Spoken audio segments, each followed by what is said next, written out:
ఆయన మీరెంతవరకు అవివేకులై ఉన్నారా? నోటిలోని పోగు దంతయ్య తగులుబడి బహిరంగ భూమిలో విడుబడిను. కానీ నోట నుండి బయటకు వచ్చినని నోట నుండి బయటకు వచ్చినవి హృదయములో నుండి వచ్చును. ఇవే మనుష్యుని అపవిత్రపరచునని మీరు గ్రహింపరా? దురాలోచనలు, నరహత్యలు, వ్యభిచారములు, వేశ్యాగమనములు, దొంగతనములు, అబద్ధ సాక్ష్యములు, దేవదూషణలు హృదయములో నుండి వచ్చును. ఇవే మనుష్యుని అపవిత్రపరచును. కానీ చేతులు కొడుకు కనుక భోజనము చేయటం మనుష్యుని అపవిత్రపరచదని చెప్పాను.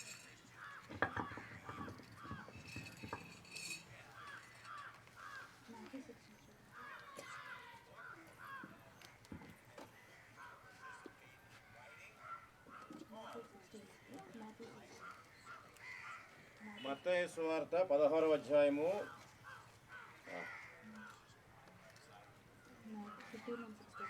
15 నుండి 16 వచనాలు చదువుకుందాం. అందుకు ఆయన, మీరైతే నేను ఎవడని చెప్పుకొనుచున్నానని వారిని అడిగారు. అందుకు సీమోను పేతురు, నీవు సజీవుడకు దేవుని కుమారుడవైన క్రీస్తు అని చెప్పాను. My dear brothers and sisters, who am I? Christ asked to Peter, who am I? What do you think? Who am I? But Peter answered, I think you are the only God, sent by God as a Savior.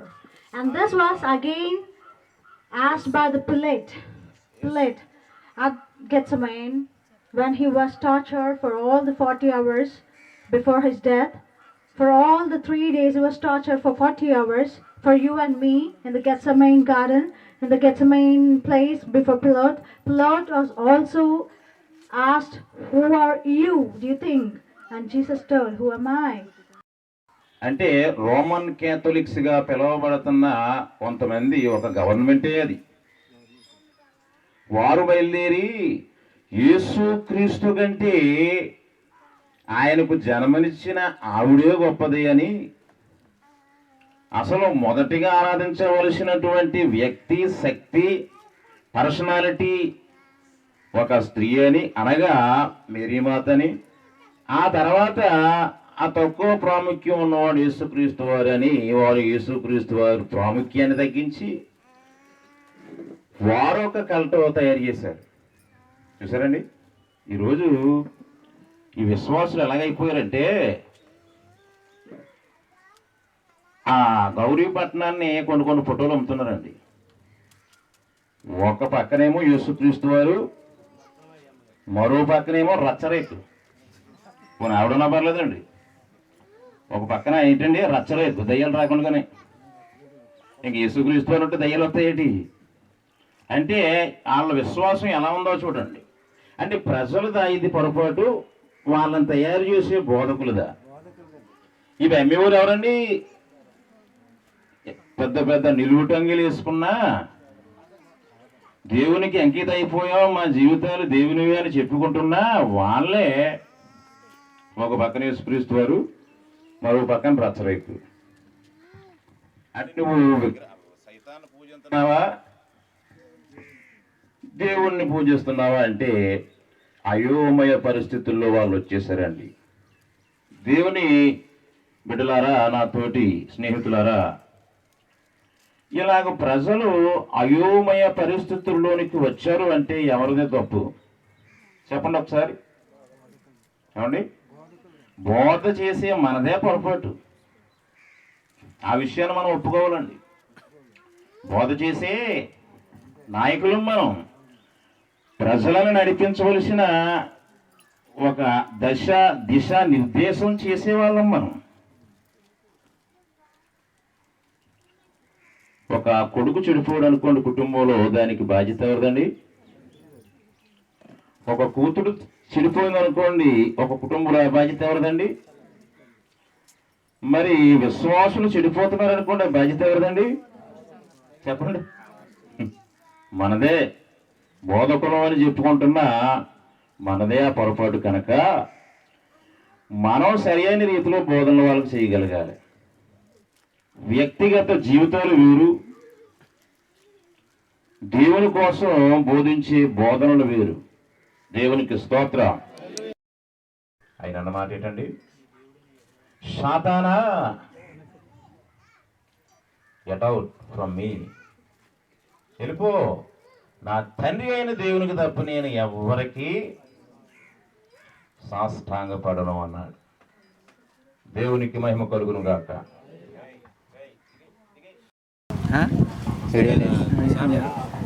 కొట్టుది పటపడం కొట్టు.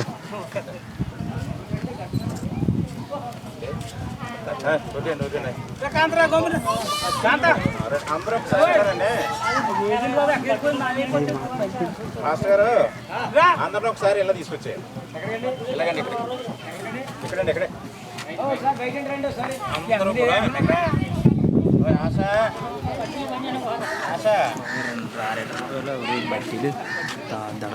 వెనకాల ఈ ముందు అన్ని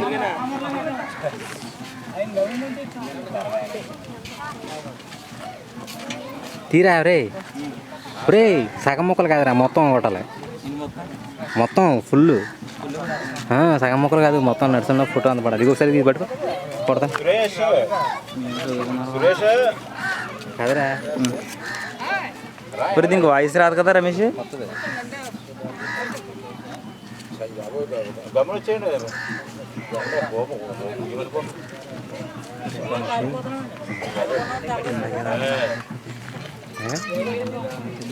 ఏమన్నా అప్పుడు job చేస్తాను. నువ్వు అసలు ప్రసన్న బాగోత్ అయితే ఎవరా క్లిప్పింగ్ ఏమి లేకుండా ఖర్చు చేయకుండా పెడేసారు. ఓకే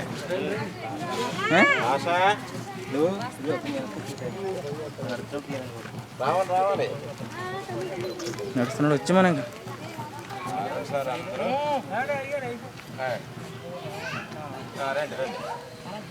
అందరూ ఇలాగ నడిచి ఇలాగ వెళ్తామండి. బాబు దండి ఎత్తున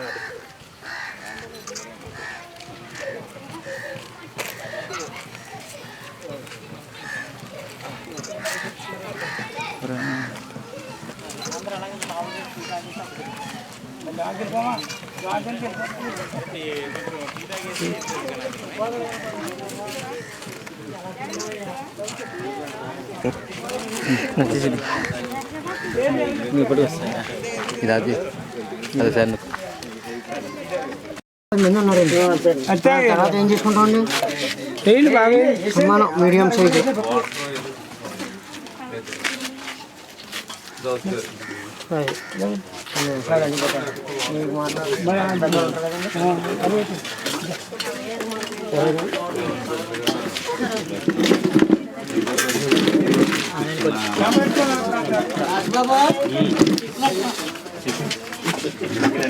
ఏం కావాలో చూడండి.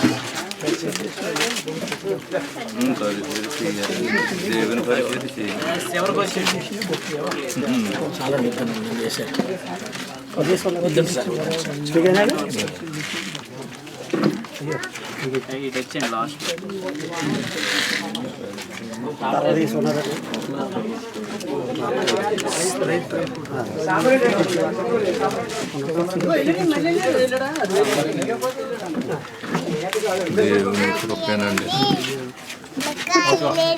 కూర్చుంది కానీ కూర్చుంది. Hello, excuse me.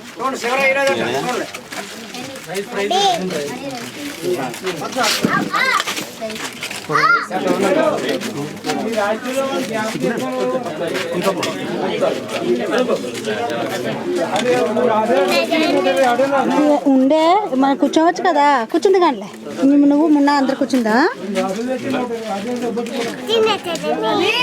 ఎవరు తినలేదమ్మా.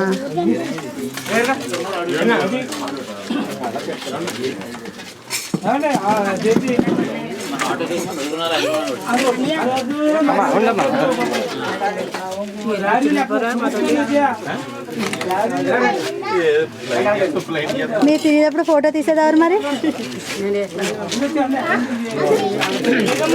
ఝాన్సీ గారు అన్నం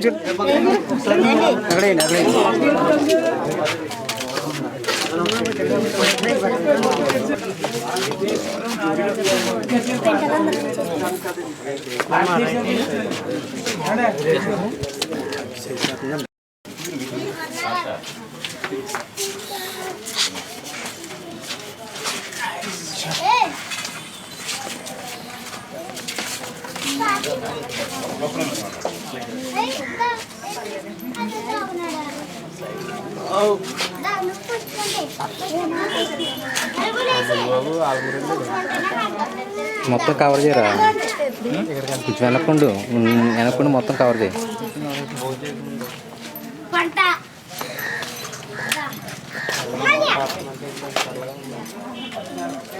పంట పంట ఎలాగే ఇన్ని ఇద్దరు ఎలాగేసాక కాదు తన ముందు ఎలాగేస్తుంది పంట నేనదా అయితే పంట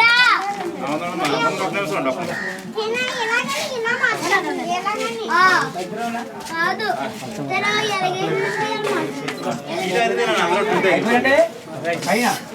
తన ఒకసారి ఇలాగా భోజనం ఉంది. ఈ 3 రోజుల నుంచి కూడా ఎంతో శ్రమతో మీరందరూ కూడా ఉన్నారు. మరి మన సంఘ పెద్ద హిజ్కియా గారు పాపం 3 రోజులు కూడా మన మందిరంలోనే కూర్చున్నారు. వారి కోసం మీరందరూ ప్రార్థన చేయాలని.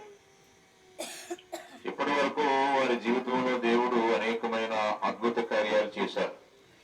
ఇక భవిష్యత్తులో కూడా ఆయన జీవితంలో దేవుడు అద్భుత కార్యాలు చేయాలని, సంపూర్ణమైనటువంటి బలము, ఆయురారోగ్యములు దేవుడు వారికి ఇవ్వాలని మనం అందరం ప్రార్థన చేద్దాం. చూడండి ఒకసారి, యెహోవా మాట వినుడి, మీరు చెవియొగ్గి ఆయన నోట నుండి ఆలకించుడి, మీ కుమార్తెల రోదనను నేర్పించుడి. యొక్కనొక్క చదవండి. అంగలార్చుకును వీధులలో పసిపిల్లలు లేకుండాను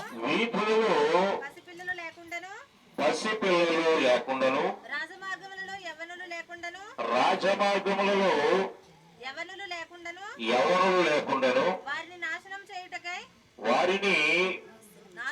నాశనము చేయుటకై మరణము మన కిటికీలను ఎక్కుచున్నది, మన నగరులలో ప్రవేశించుచున్నది. ప్రార్థన చేసుకుందామండి.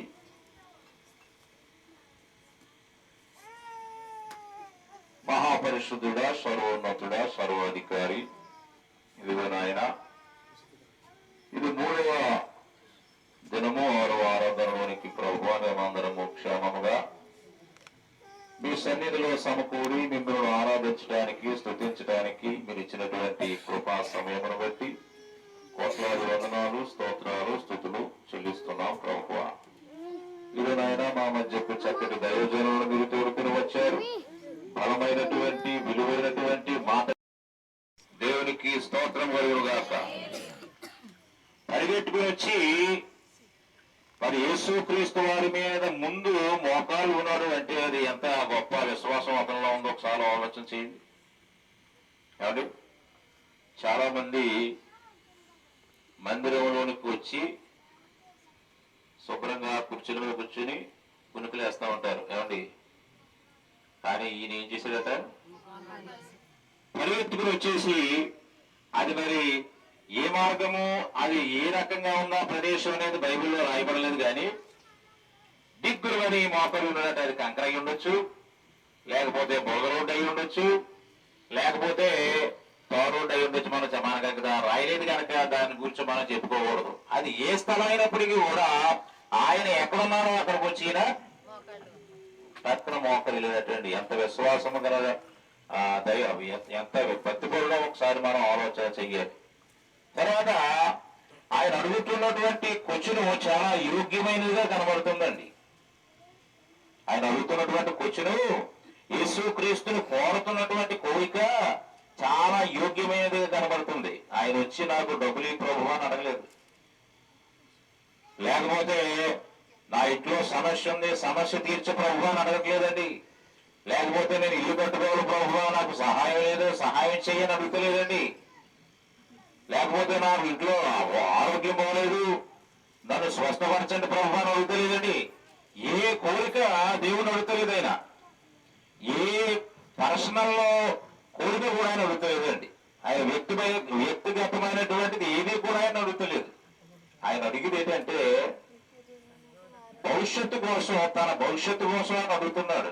నిత్య జీవమునకు వారసుడు నవ్వుటకు నేను ఏం చెయ్యాలి ప్రభువా, ఏం చేస్తే పరలోక రాజ్యం అంత గొప్ప కూర్చొని అడుగుతున్నాడు. చూడండి, మనం మరి ఏమడుగుతామండి ప్రార్థనలో దేవుని దగ్గరికి వచ్చి? కాబట్టి అంతా మన గొడవే. ఆయన దగ్గరికి వచ్చండి, మన గొడవ చెప్తాం. నా ఇంట్లో ఎలా ఉంది, నా భర్త ఎలా ఉన్నారు, నా భార్య ఎలా ఉంది, నా పిల్లలు ఎలా ఉన్నారు, అక్కడ అయ్యలా ఉన్నా ఇలా ఉన్నాయి, ఆర్థిక బాధలు, లేకపోతే నానా రకాల బాధలు, మన ఇంట్లో బాధలు అన్నీ మన బాధలు, మన కోరికలతో ఆయన విసిగిస్తాం తప్ప ఆయన మెచ్చుకునేటువంటి మాటలు మనం పలకమండి. కానీ ఇక్కడ ఈ యవ్వనుడు మహాధనికుడు. అంత ధనం ఉన్నటువంటి ఈయనే తనకు తాను తగ్గించుకుని వచ్చి ఆయన దగ్గర మోకరేయటమే కాకుండా ఆయన అడిగేటువంటి కొంచెం పరలోక రాజ్యం వెళ్ళాలంటే నేనేం చేయాలి ప్రభు అని అడుగుతున్నాడు. అందుకు యేసుక్రీస్తు గారు సమాధానం చెప్తున్నారు, చదవండి. నరహత్య చేయవద్దు, వ్యభిచరింపవద్దు, దొంగిలవద్దు, అబద్ధ సాక్ష్యము పలుకవద్దు, మోసపుచ్చవద్దు, నీ తల్లిదండ్రులను సన్మానించుము అను ఆజ్ఞలను నీకు తెలియను కదా అని అతనితో చెప్పాను. అక్కడ అప్పుడు యేసుక్రీస్తు వారు చెప్తున్నారండి ఏమనంటే 10 ఆజ్ఞలు దేవుడు ఇచ్చాడు నీకు. ఒక మనిషి నీతివంతుడుగా, ఒక మనిషి పరిశుద్ధుడుగా, భక్తిపరుడుగా తీర్చబడాలి అంటే 10 ఆజ్ఞలు ఆల్రెడీ దేవుడు ఇచ్చాడు కదా. నేను సత్పురుషుడు కాదు, దేవుడే సత్పురుషుడు కనుక ఈ 10 ఆజ్ఞలను ఆచరిస్తున్నావా అని మరలా తిరిగి ఆయనకు కూర్చునేశారని యేసుక్రీస్తు వారు. అందుకు ఆయన చెప్పినటువంటి ఆ యొక్క భక్తిపరుడు చెప్పినటువంటి మాటలు చదవండి ఒకసారి, ముగిస్తాను. అందుకతడు బోధకుడా బాల్యము నుండి ఇవన్నీ అనుసరించుచునే ఇంటిని యేసు ఆయన ఏం చెప్పాడటండి? ఈయన ఈ యొక్క భక్తిపరుడు ఏం చెప్పాడట? యేసుక్రీస్తు వారు అలాగే అన్నప్పటికీ ఏం చెప్తున్నాడని మళ్ళీ యేసుక్రీస్తు వారితో సమాధానం, ప్రభువా ఈయన నా బాల్యము నుండి ఇవన్నీ కూడా తూచాక. మత్తయి సువార్త మార్కు సువార్త 12వ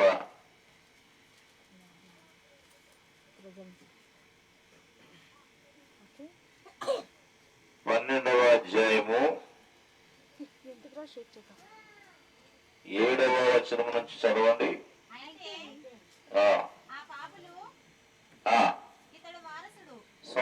10వ అధ్యాయము 17వ వచనం నుండి 10వ అధ్యాయం అండి 17వ వచనం అండి. ఆయన బయలుదేరి మార్గమున పోవుచుండగా ఒకడు పరిగెత్తుకుని వచ్చి ఆయన ఎదుట మోకాళ్ళుని, సద్బోధకుడా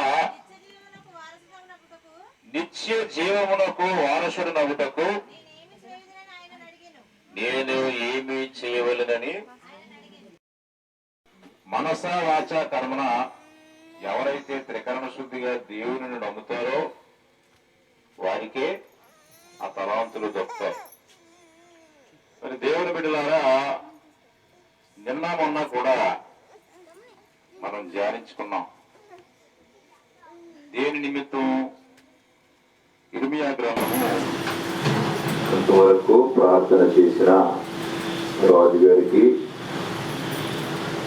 ఇజ్రాయేల్ గారికి సంఘం తరపున వందనాలు. దేవునికి మహిమ కలుగును గాక. మొన్న నుంచి కూడా ఒక మాట చెప్తూ ఉన్నానండి. ఆ మాట ఏం చెప్పండి ఒకసారి. ఉపవాసము అనగా దేవునితో సహవాసం. ఎవరితో సహవాసం అండి? దేవునితోటే సహవాసం. ఎందుకంటే మన లోపల ఉన్నటువంటి అంతరింద్రియాలను మనం కష్టపెట్టుకుని దేవుని ఆరాధిస్తూ ఉన్నాం. అంటే ఆత్మతో సత్యముతో దేవుని ఆరాధించడం అంటే అదే అండి. దేవునికి స్తోత్రం కలుగును గాక.